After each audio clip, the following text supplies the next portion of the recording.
수많은 거북이들이 햇빛이 내리쬐는 사막을 향하여 가고 있는 이런 다큐멘터리를 텔레비전에서 본 적이 있습니다.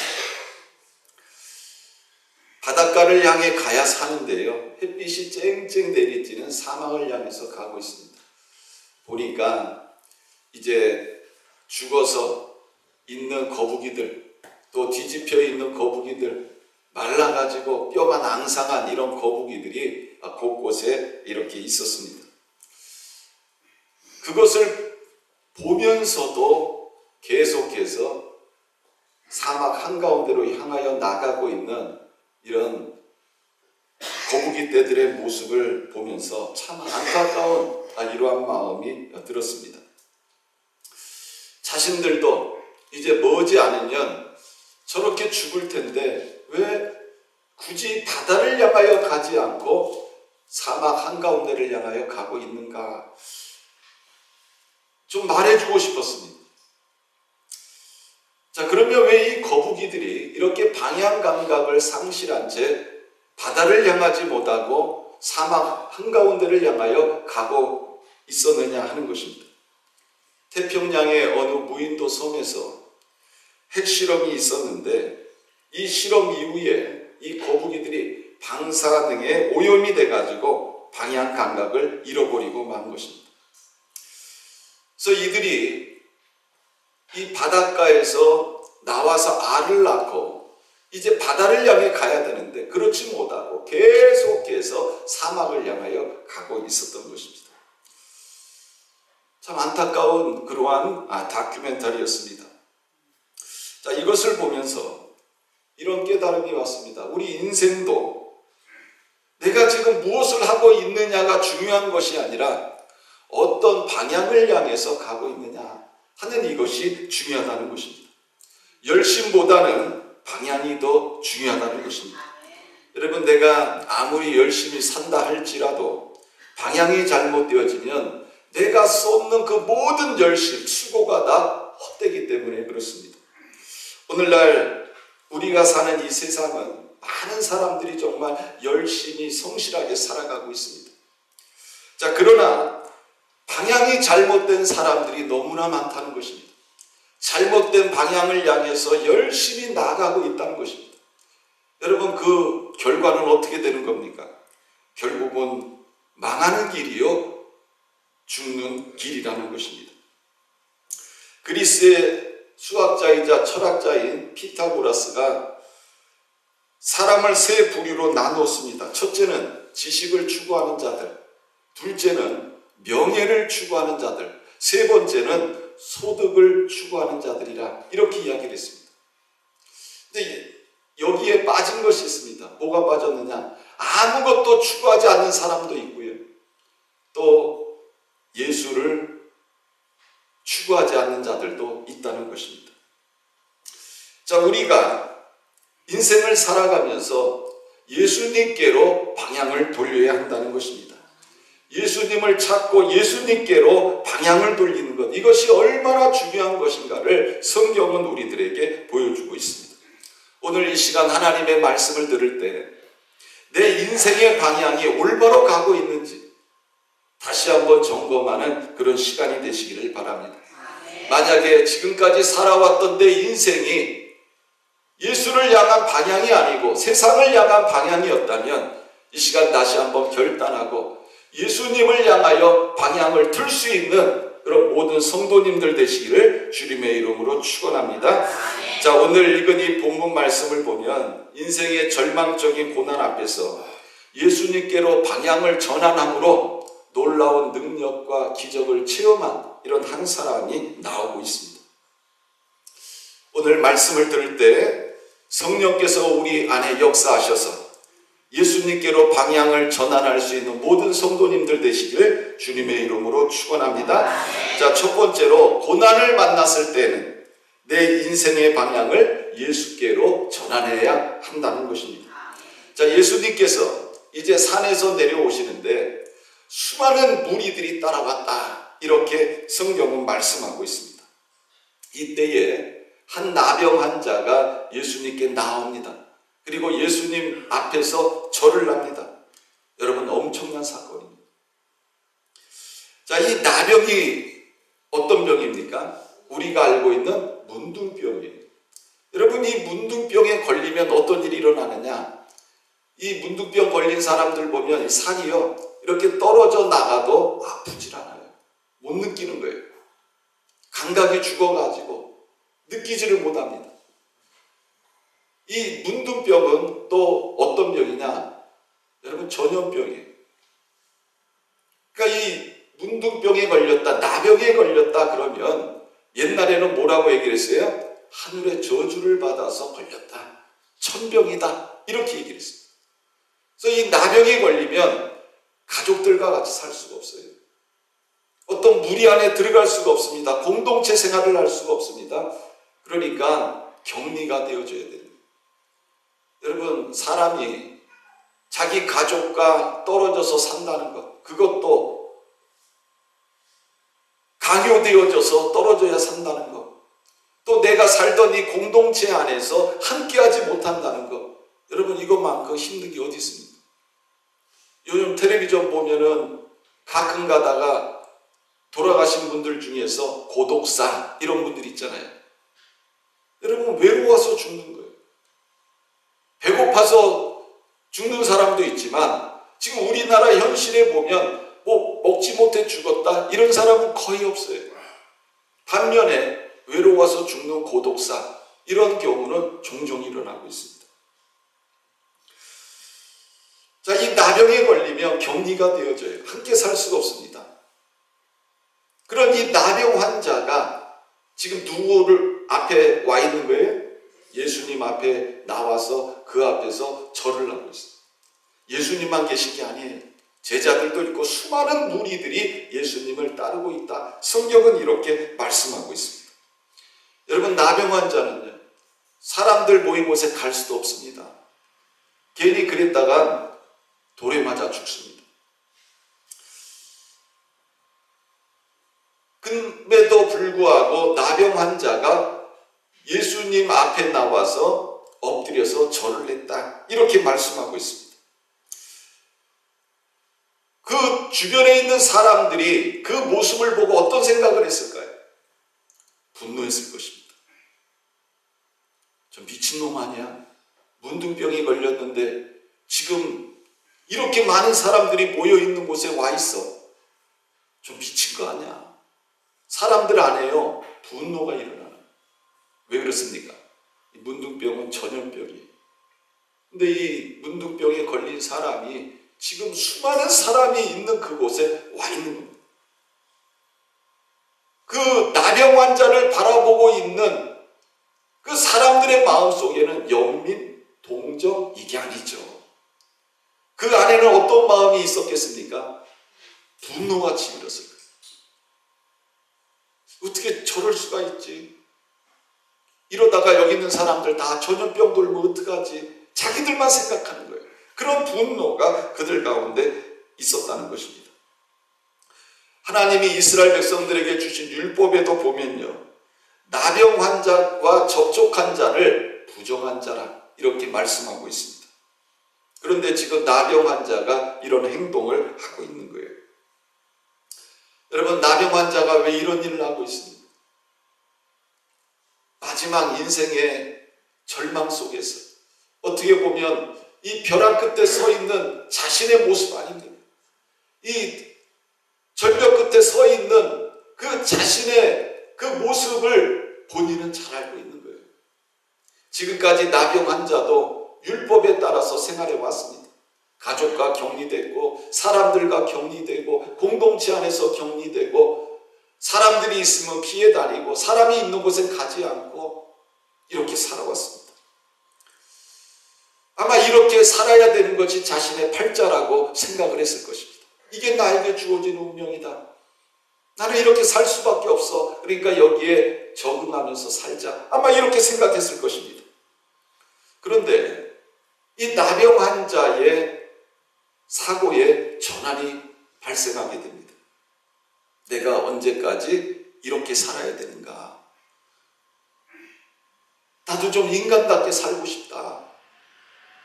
나는 언제까지 이렇게 외롭게 사람들을 피해 다니면서 사람들의 손가락질을 받고 살아야 하는가?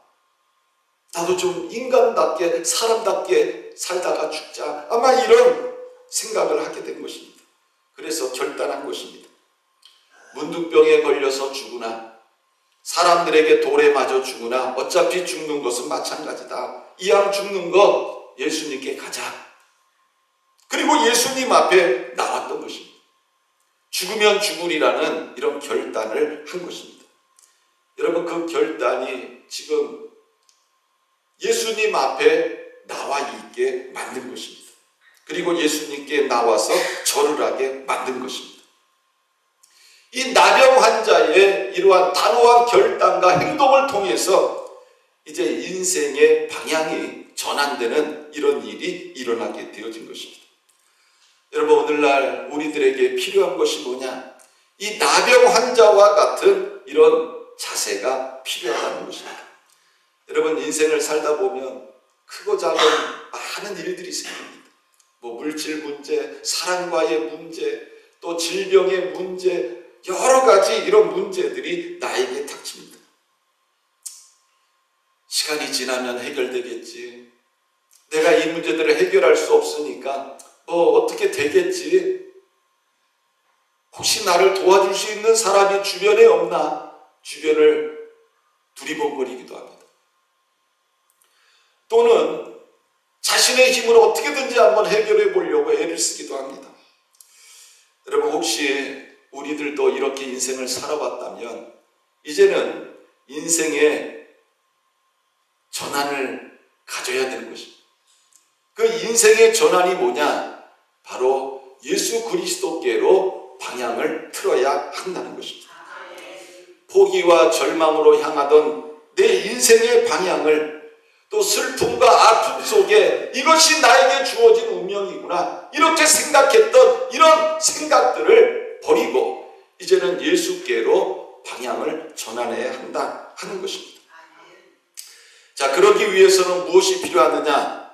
결단이 필요합니다. 뭐가 필요하다고요? 결단이 필요한 거예요. 여러분, 사람은 이 생각하기 나름인 것입니다. 내가 지금 죽을 것 같고 힘들 것 같아도 내가 한번 마음 붙잡고 결단하면 길이 보이기 시작하는 것입니다. 성경을 보면 수많은 사람들이 힘들고 어려울 때 결단함으로 인해서 하나님의 놀라운 능력과 기적과 은혜를 체험한 이런 수많은 이야기들이 성경에 기록이 되어져 있습니다.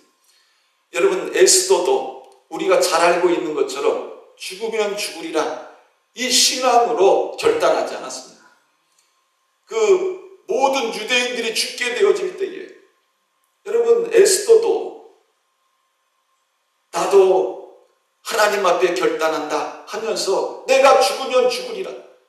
왕 앞에 나갔을 때 가지고 있는 금올이라고 그러거든요. 금지팡이를 내밀지 않으면 아무도 나갈 수가 없어요.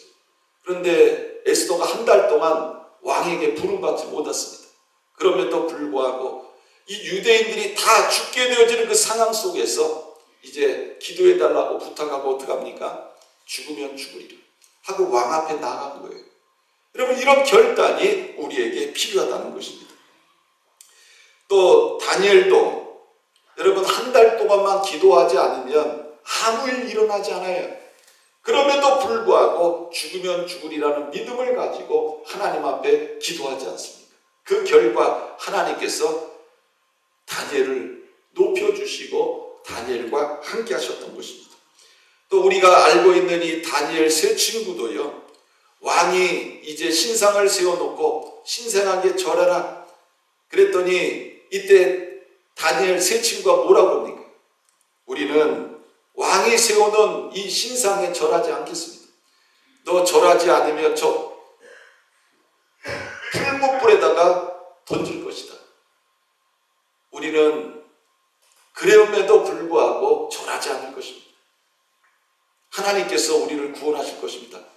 그렇지 않다 할지라도 우리는 왕의 세운 신상에게 절하지 않을 것입니다. 여러분, 단호한 결단을 했다는 거죠. 그걸 통해서 하나님께서 이제 이들을 구원하시는 이런 놀라운 역사가 일어나게 되어진 것입니다. 여러분, 오늘날 우리들에게도 이런 신앙의 결단, 믿음의 결단, 예수님께로 방향을 전환하는 이런 결단이 필요하다는 것입니다.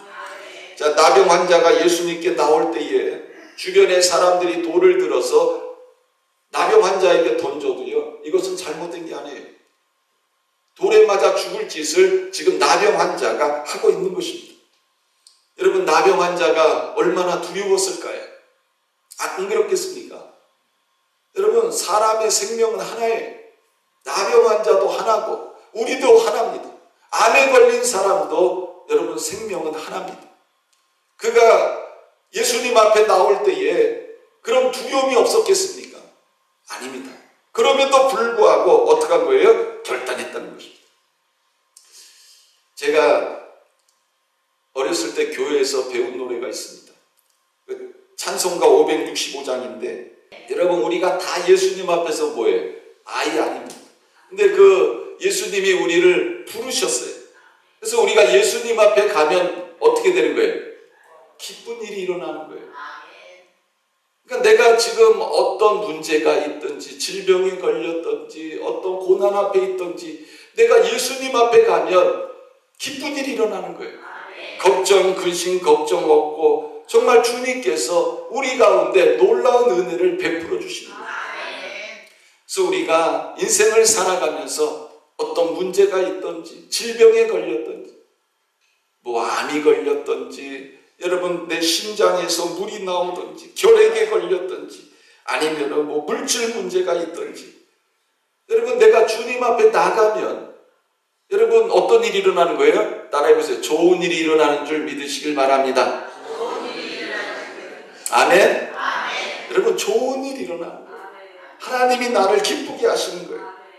그래서 우리가 인생을 살아가면서 내 앞에 염려가 있고 근심이 있고 걱정이 있을 때는 어떻게 해야 된다? 예수님께로 방향을 전환해야 된다. 성경은 이것을 우리들에게 말씀하고 있는 겁니다. 자, 두 번째로 내 인생을 예수께로 방향 전환하는 것은 기도하는 것입니다. 자, 예수님께로 방향 전환하는 것이 뭐 하는 것이라고요? 기도하는 것이다. 자, 죽으면 죽으리라는 이러한 단호한 결단을 내리고 예수님 앞에 나온 이 나병 환자가 지금 예수님 앞에 뭐 하고 있습니까? 절하면서 예수님에게 이렇게 말을 합니다. 주여, 원하시면 저를 깨끗하게 하실 수 있나이다. 여러분, 이 나병 환자에게는 확신이 있었습니다. 내가 예수께로 가면 예수님께서 내 이 나병을 고쳐주실 것이다 하는 이러한 확신이 그 안에 있었다는 것입니다. 예수님이 원하시면 나를 깨끗하게 하실 수 있습니다. 여러분, 오늘날 우리들도 여러분 이 믿음을 가지고 주님 앞에 나가야 되는 것입니다. 자, 나병 환자가 예수님 앞에 나와서 이런 고백을 할 수 있었던 이유가 뭘까요? 예수님께로 가면 나는 기뻐요. 걱정 근심 없고 정말 즐거워. 예수님께로 가면 나는 기뻐요. 나와 같은 아이 부르셨어. 내가 아무리 걱정 근심 걱정이 많다 할지라도 예수님께로 가면 나에게 기쁜 일이 일어나기 때문에 그렇습니다. 그래서 나병 환자는요 예수님께 이런 고백을 한 것입니다. 고난의 직면에 있는 내 삶 속에 여러분 고난이 해결되는 방향 전환이 일어나기를 원하십니까? 그러면 여러분들이 가지고 있는 모든 문제를 가지고 누구 앞에 나가야 되는 거예요? 예수님 앞에 나가야 됩니다. 그리고 예수님 앞에 고백하면 어떤 일이 일어납니까? 문제가 깨끗이 해결되는 기적이 일어나는 줄 믿으시길 바랍니다. 당시에 나병이 걸리면 여러분 그 나병을 고쳐줄 수 있는 사람은 한 사람도 없었습니다. 그 어떤 의사도 이 나병을 고칠 수가 없었습니다. 여러분 오늘날도 내가 이 나병에 걸리면 이 나병 고치는 게 쉽지 않아요. 굉장히 어려운 고치기 힘든 이러한 질병입니다. 그러나 우리 예수님은 이 나병도 깨끗이 낫게 하실 수 있는 분인 줄 믿으시기를 바랍니다. 예수님이 이 땅에 오셔서 하신 사역이 세 가지예요. 하나는 뭐냐? 프리칭, 가르치는 사역. 또 선포하는 사역. 또 하나 힐링 사역, 고치는 사역, 또 세 번째는 티칭, 가르치는 사역을 하셨어요. 자, 예수님께서 성경을 읽어보면 못 고치는 병이 있었나요? 없어요. 성경을 읽어보면 예수님은 문둥병, 소경의 눈을 뜨게 하시고 절름발이를 걷게 하시고 귀가 듣게 하시고 죽은 자도 살리시고 안진뱅이도 일으키시고 열병에 걸린 자도 일으키시고 모든 질병을 고치시는 분임을 성경은 우리들에게 말씀하고 있습니다. 또한 귀신까지도 내쫓는 분임을 성경은 우리들에게 말씀하고 있습니다. 여러분, 오늘날도 마찬가지입니다. 우리가 주님 앞에 나가면 주님은 내가 가지고 있는 모든 문제들, 질병들, 물질 문제들 능히 해결하실 수 있는 분인 줄 믿으시길 바랍니다. 예수님은 우리들에게 이렇게 말합니다. 수고하고 무거운 짐진 자들아 다 내게로 오라. 내가 너희를 쉬게 하리라. 여러분, 인생 속에서 얼마나 내가 수고하고 힘듭니까? 얼마나 내가 무거운 짐을 지고 살아가고 있습니까? 그러나 예수님은 우리들에게 말씀하고 있습니다. 다 내게로 오라. 다 내게로 오라. 여러분, 다 오라는 거예요. 그러면 어떤 일을 합니까? 내가 너희를 쉬게 하리라. 이렇게 주님은 우리들에게 말씀하고 있습니다. 자, 나병 환자가 주여 원하시면 저를 깨끗하게 하실 수 있습니다. 이렇게 고백했을 때 예수님이 어떻게 하셨습니까? 예수께서 손을 내밀어 그에게 대시며 이르시되 내가 원하노니 깨끗함을 받으라 하시니 즉시 그의 나병이 깨끗하여지니라. 자, 여기 보니까 예수께서 손을 내밀어 그에게 대시며 이렇게 말씀하고 있습니다. 여러분, 율법도 나병 환자와 접촉하면 뭐라고 얘기했어요? 부정한 자다. 부정한 자다. 그래서 문둥병자가 옆에 있으면 가까이 가지도 않아요. 피해 다니고 가까이 오지도 못하게 하고 가까이 오면 돌을 들어서 쳐서 죽였습니다. 그런데 예수님은 어떻게 하십니까? 손을 내밀어 그에게 대셨다. 이렇게 말씀하고 있습니다. 여러분, 예수님은 말씀으로만 병을 고칠 수 있어요. 나을지어다. 나병은 떠나 가라. 그러면 여러분 끝나는 거예요. 깨끗이 나요. 그럼에도 불구하고 예수님은 어떻게 하십니까?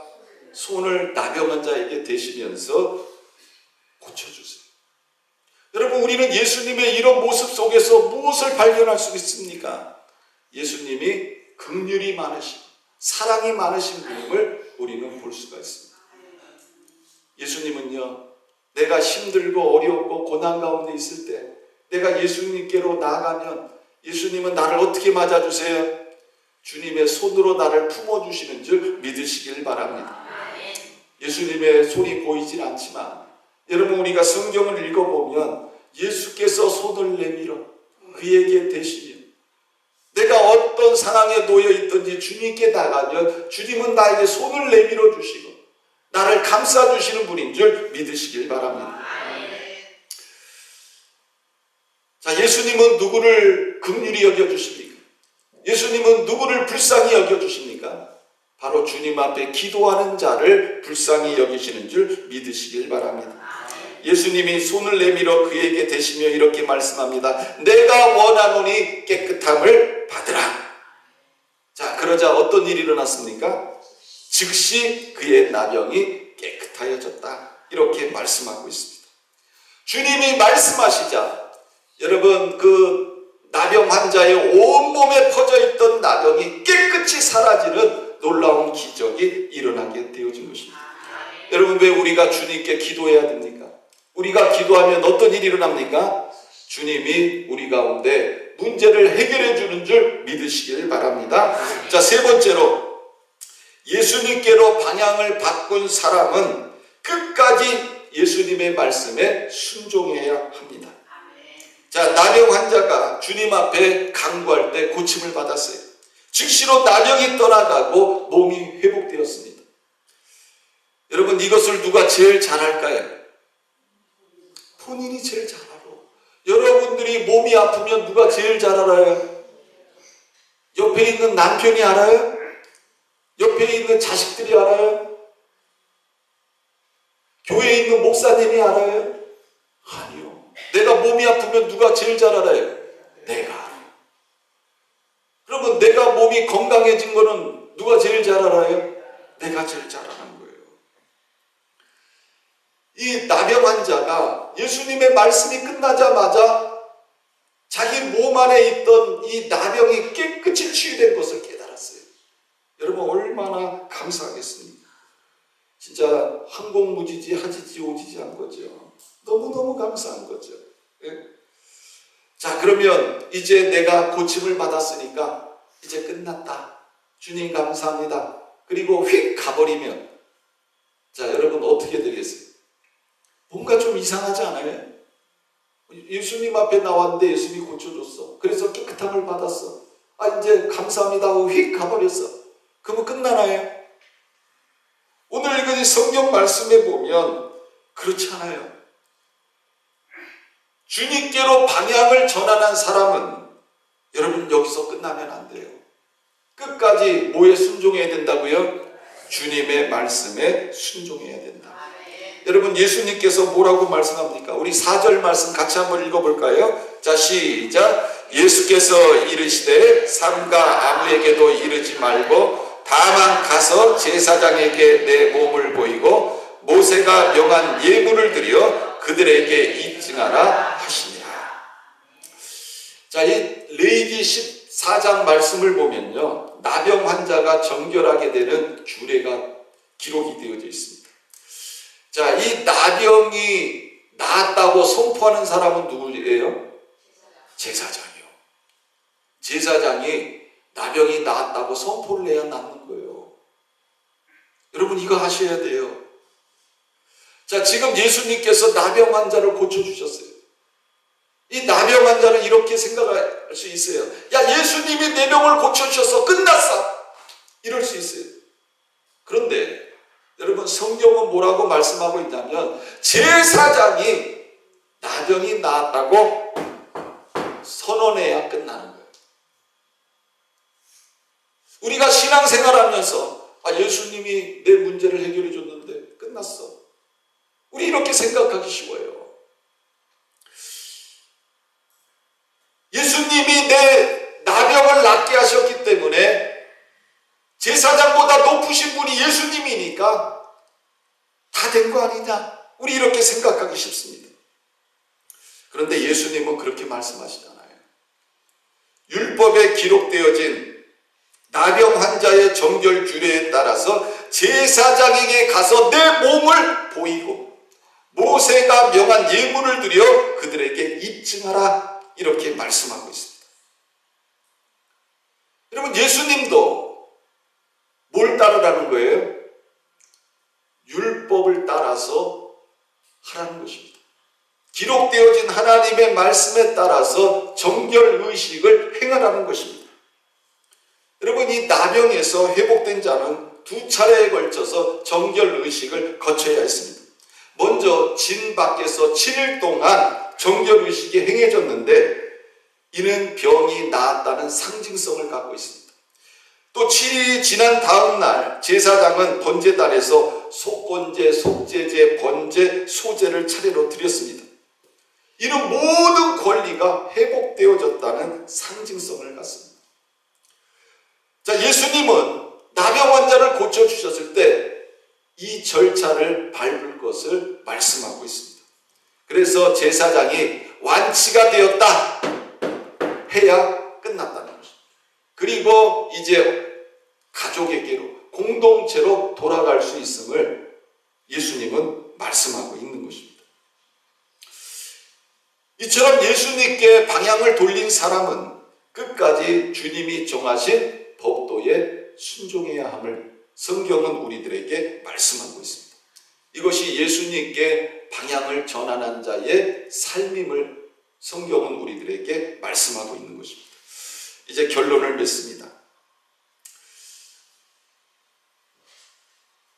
우리 인간들의 삶은 어떻게 보면 인생의 무거운 짐을 지고 살다가 그 무거운 짐에 눌려서 가는 인생입니다.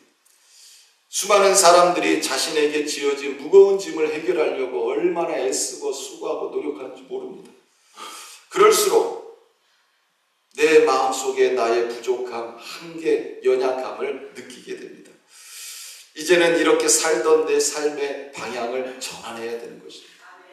내가 가지고 있는 문제를 내 자신의 힘으로 해결하려던 내 삶의 방식과 내 주변의 사람들을 의지해서 문제를 해결하려고 하는 이런 사고들을 바꿔야 되는 것입니다. 이제는 내 방향을 바꿔서 예수님을 바라봐야 하는 것입니다. 여러분, 주님을 바라보면 주님께서 내 문제를 해결해 주시고 내 무거운 짐을 대신 지어주시는 줄 믿으시길 바랍니다. 주님께로 방향을 전환하십시오.